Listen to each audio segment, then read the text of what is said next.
Hi everyone, we are joined at the Abi Lyle evening demo here in Gransha, and I have the pleasure of the company of Tara.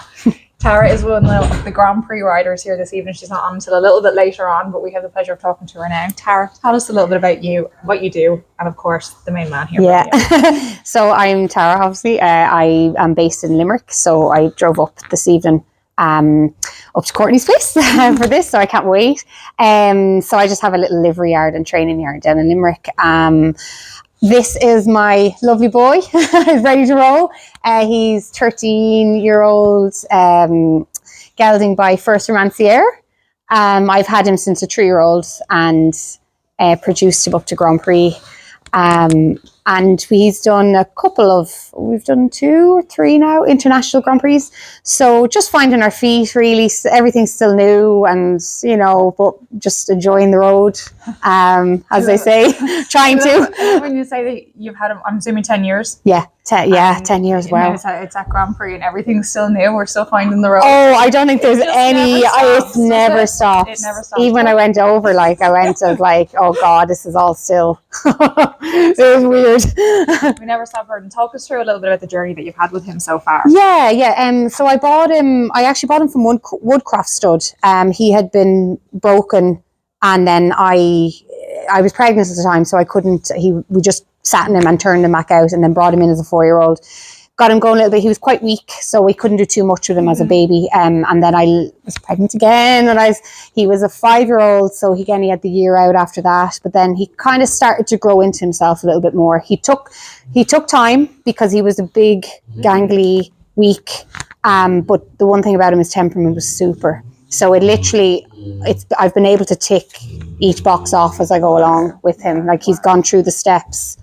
Very gradual, but at a nice, steady pace, and I think that's why he's a testament now to Grand Prix, because now he feels like he's a schoolmaster. Although we're still learning, but I can bring him out. I can touch on little movements and kind of do all that, with that confidence. With the confidence, a certain element of ease. Yes, yeah.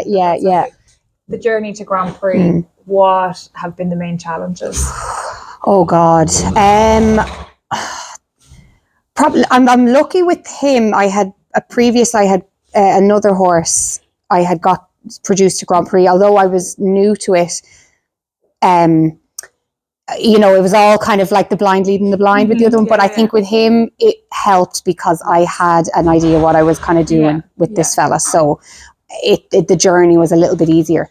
But when I say easier, it's still, there's still tears. There's still I can't do this. This horse will not get it.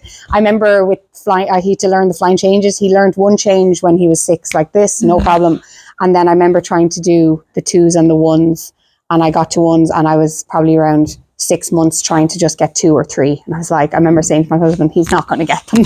He thought, that's it now, we're stopped here. Yeah. But no, again, just took our time, kept persevering, and it happened. So, but I think the whole road up, you have to be patient, dedicated, because it's dedication and time, and I think patience has to be the big thing. It's not something you can just turn around and teach, and you have to be patient. And what has been your proudest moment so far?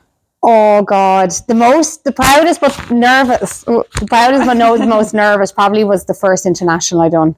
Because it's I hadn't done that before. The other fella, I got to Grand Prix, but I hadn't done international. So your goal is international. Yeah. And I went over with my friend Kevin, and we went over to Addington last year, I think it was. And I was so nervous, confident at home, but once I got into that arena, and I remember warming up with the big riders, Gareth and Carl was there, and Charlotte was warming her up, and I was like, can't go in here. But the best feeling was when I finished. He was fantastic, and I went in and finished, and I was like, that's it, I'm done. I'm retired. I'm done. Yeah, it was fantastic. It was just the best feeling. I haven't felt that in ever. So I love it. Tell us a little bit about the plans that you have for him now. Yeah, we're like I said in the beginning, we're still learning. We're still trying to get stronger. Things are still weak, and you get something, you're trying to build on it. So we're still trying to just learn and get him stronger at some things. I'd love to go out and do another international again. if I can get my husband to come along with me, because he's my groom and my psychologist and everything. But yeah, no, definitely try and just get more confidence at the internationals. I think at home, I feel like I am. I kind of feel comfortable at home, but at just getting more outside of here. Yeah. And about this evening, what are you looking forward to? Oh, I can't wait. It's fantastic. Oh, no, I like top marks Courtney for organising it, and to have Abby over. Like, it's fantastic. Just being there. Like, I love a demo. Demos.